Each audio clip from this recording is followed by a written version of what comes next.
So guys welcome back to channel. आज हम पढ़ेंगे hypertensive emergency and hypertensive urgency. So this is very important topic. Short note के हिसाब से आते हैं और वाइवा में काफ़ी ज़्यादा पूछे जाते हैं। तो इसका मेन जो क्राइटेरिया है वो क्राइटेरिया याद रख लेना है कि जो सिस्टोलिक बीपी है, systolic BP will be more than 180 mm of H G and diastolic BP, यहाँ पे डीबीपी लिखा है हमने, will be more than 120 mm of H G. अब यहाँ पे क्या होता है, and this BP, if this BP lead to active organ damage, अगर ऑर्गेन डैमेज कर दे then it is hypertensive emergency. And if while some elevation of the BP without end organ damage, without with अगर without organ damage हो, same elevation of BP, it is called as hypertensive urgency. So let us see some condition जिनमें hypertensive emergency और urgency देखा जा सकता है, और उस कंडीशन में हमें बहुत ही जल्दी से बीपी को नॉर्मलाइज करना पड़ता है। जैसे हमारा वो सब कंडीशन में एक हो गया सीवीए, सेरेब्रोवास्कुलर जो एक्सीडेंट हो गया, ठीक है, हम जैसे स्ट्रोक करना भी बोलते हैं ना, स्ट्रोक क्या है बोल के। तो हाइपरटेंसिव एन्सेफेलोपैथी जो है उसमें भी ये चीज़ देखा जा सकता है, हाइपरटेंसिव एन्सेफेलोपैथी।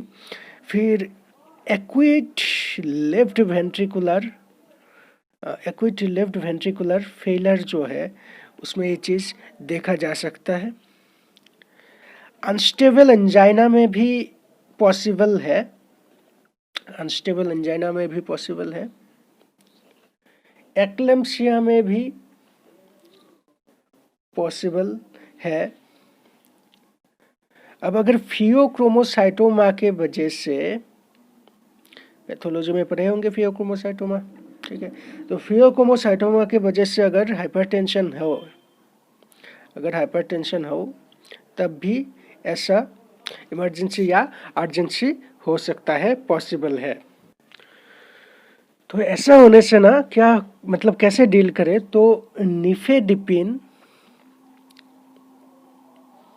10 मिलीग्राम का जिलेटिन कैप्सूल दिया जाता है, ठीक है, जो कि every half an hour to 1 hour में निफेडिपिन का 10 मिलीग्राम सॉफ्ट जिलेटिन कैप्सूल दिया जाता है। पर आजकल ये प्रैक्टिस थोड़ा सा डिक्रीज कर दिया गया है, क्योंकि जो रिजल्ट इज़ नॉट मच सेटिस्फैक्टोरी। और इसके साथ साथ कभी कभार पहले क्या है ना, कैप्टोप्रिल, ठीक है, जो कि एक एसी इनहिबिटर है, 25 mg, clonidine 100 microgram every 1 to 2 hours interval में दिया जाता था। पर आजकल सेटिस्फैक्टरी रिजल्ट ना आने की वजह से ये प्रैक्टिस भी काफ़ी हद तक घटा दिया गया है। तो आजकल जो ड्रग दिया जाता है उनमें से एक आता है, जो दिया जाता है, ठीक है, उनमें से आते हैं सोडियम नाइट्रोपोसाइट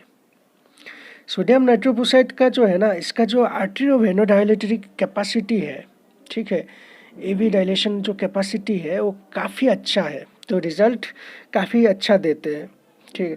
तो सोडियम नाइट्रोपोसाइट का जो डोज है वो दिया जाता है 20 to 300 माइक्रोग्राम पर मिनट के डोज में। और ये जो है ना सोडियम नाइट्रोपोसाइट, याद रख लेना, ड्रग ऑफ चॉइस है। अगर इन दोनों कंडीशन आ गया, अगर हाइपरटेंसिव इमरजेंसी या हाइपरटेंसिव अर्जेंसी आ गया, तो ड्रग ऑफ चॉइस क्या देंगे हम, सोडियम नाइट्रोपोसाइट देंगे। तो और कुछ ड्रग दिए जाते हैं, चलिए देखते हैं। सो अदर ड्रग्स में और दिया जाता है ग्लिसरल ट्राइनाइट्रेट, ठीक है, ट्राइनाइट्रेट ए आई भी दिया जाता है। डोज आप जितना हो सके याद करने को कोशिश कीजिएगा। आई भी दिया जाता है 5 to 20 माइक्रोग्राम पर मिनट। ये भी काफ़ी सुइटेबल एक्शन प्रोवाइड करता है। और हम देते हैं हाइड्रालाजिन 10 to 20 माइक्रोग्राम मिलीग्राम इंट्रामस्कुलर दे सकते हैं और स्लो आईवी इंजेक्ट कर सकते हैं। ठीक है, इसका भी रिजल्ट 4 to 8 आवर्स में एक अच्छा रिजल्ट दे देता है। पर ये हाइड्रोलाजिन जो है, इसका एक चीज़ याद रखना है, एक्लेम्सिया मतलब जो प्रेगनेंसी इंड्यूस्ड है, वहाँ पे प्रेगनेंसी इंड्यूस्ड कंडीशन है, प्रेगनेंसी इंड्यूस्ड जो हाइपरटेंशन होता है उसको एक्लेम्सिया बोलते हैं। ठीक है, टॉक्सिमिया ऑफ प्रेगनेंसी के लिए जो होता है उसमें ज़्यादातर हाइड्रोलाजिन दिया जाता है। और कुछ ड्रग्स है, उनमें आता है एस्मोलोल। ठीक है, एस्मोलोल एक बीटा ब्लॉकर है जिसे 0.5 काफ़ी कम मात्रा में पर केजी बॉडी वेट बोलस हिसाब से दिया जाता है स्लो आईवी। ये बीपी काफ़ी जल्दी घटाने के लिए एक अच्छा एजेंट है। उसके बाद दिया जाता है फेंटोलेमाइन, जो एक ये चीज़ याद रख लेना बेटा आप कि अल्फ़ा 1 प्लस अल्फ़ा 2 ब्लॉकर है जो फेंटोलेमाइन है। ठीक है, ये चॉइस है हाइपर एड्रेनर्जिक स्टेट के लिए। ठीक है, हाइपर एड्रेनर्जिक स्टेट जैसे हमने फियोक्रोमोसाइटोमा के बारे में बोला था, हाइपर एड्रेनर्जिक स्टेट के लिए ये फेंटोलेमाइन जो है ये चॉइस है। तो कभी कभार एक्लेम्शिया में मतलब प्रेगनेंसी इंड्यूस्ड हाइपरटेंशन में भी हाइपर एड्रेनर्जिक स्टेट देखा जाता है। उसके बाद दिया जाता है, ये सब देख लिए हम। उसके बाद दिया जाता है लेबेटोलोल। जो लेबेटोलोल है ये भी फियोक्रोमोसाइटोमा में यूज़ किया जाता है। ठीक है, लेबेटोलोल एक अल्फ़ा प्लस बीटा ब्लॉकर है, कभी कभार शॉर्ट नोट्स आ जाते हैं। फियोक्रोमोसाइटोमा में दिया जाता है, आप एमआई में भी दे सकते हैं हम इसे। ठीक है, तो अनस्टेबल एंजाइना में भी हम इसे दे सकते हैं, एक्लेम्शिया में भी हम इसे दे सकते हैं। और दिया जाता है एक डायूरेटिक्स फुरोसेमाइड। तो फुरोसेमाइड 20 to 80 मिलीग्राम औरल या आईवी डोज में हम दे सकते हैं। ये कब कब देते हैं हम? एक्यूट लेफ्ट वेंट्रिकुलर फेलर में दे सकते हैं, पल्मोनरी इडेमा में दे सकते हैं।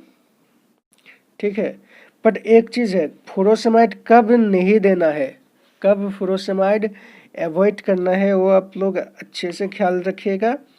फुरोसेमाइड ज़्यादातर एवॉइड किया जाता है एक्लेम्शिया में और फियोक्रोमोसाइटोमा में। तो इतना ही था। आई होप आप लोगों को समझ में आया होगा। धन्यवाद।